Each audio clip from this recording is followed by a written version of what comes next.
Hi, and welcome back. In this lecture, I'm going to talk about Key Insight 6, the rise of ethical and value-based brands. Well, first we're seeing the transition from build it and they will come. So build your e-commerce business, market, get customers, to empower customers. So rather than building something, marketing it aggressively to potential users and hoping that they purchase your product or service, we empower customers through your brand to do more with their lives. So this creates a lot of opportunity and potential for growth because you're converting your customers to brand ambassadors or what we call raving fans. So they're eager to represent your brand, they're eager to purchase your next product or service. So the best example is Apple.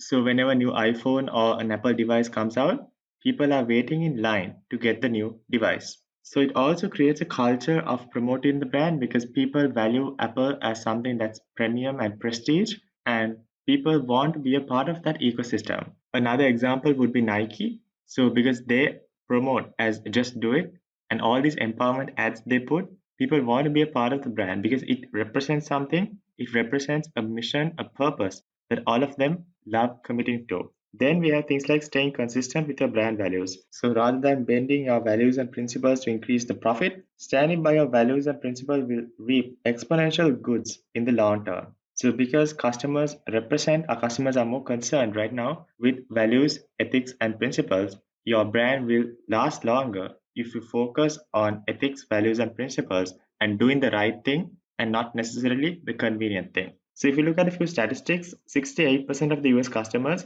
consider a brand's social responsibility reputation before purchasing products and services from them. And 60% of the US customers aged 34 and under consider a brand must operate in a socially responsible manner.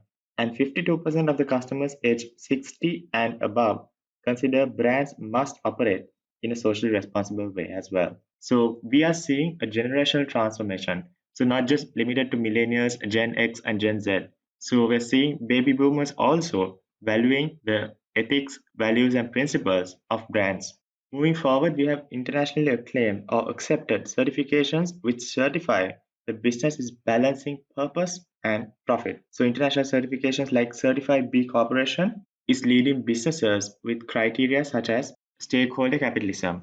So stakeholder capitalism is capitalism in a much more refined form where it focuses on the interest of all the stakeholders of the business, from customers to employees to creditors to debtors to environment and local communities and all the other stakeholders involved in the business. So measures businesses on social and environmental performance, public transparency, and legal accountability to balance profit and purpose.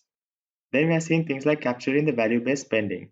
So understanding what's important for our customers, prioritizing the values and principles which you want to promote, and also communicating your brand values clearly in all channels. So if you have an online and offline store, you need to convey those brand values in both those channels and get feedback for continuous improvement. Then we have things like customers have found their voice. So, with the mass adoption of social media platforms and other digital technologies, customers are able to put pressure on a brand to change its ways if they believe that it doesn't align with their purpose or causes. So, customers want to feel a shared purpose with the brand and to be active stakeholders rather than just do a transaction and buy a product or service from them. Then we have things like value business ethics. So ethics are important for society, so local and both global, good for animal welfare, and also we are seeing the transition from a pure profit-based business model to a much more focus on triple bottom line. So triple bottom line is focusing on three factors, which is planet, people, and profit. Well, that's about it for this lecture. I'll see you on another one.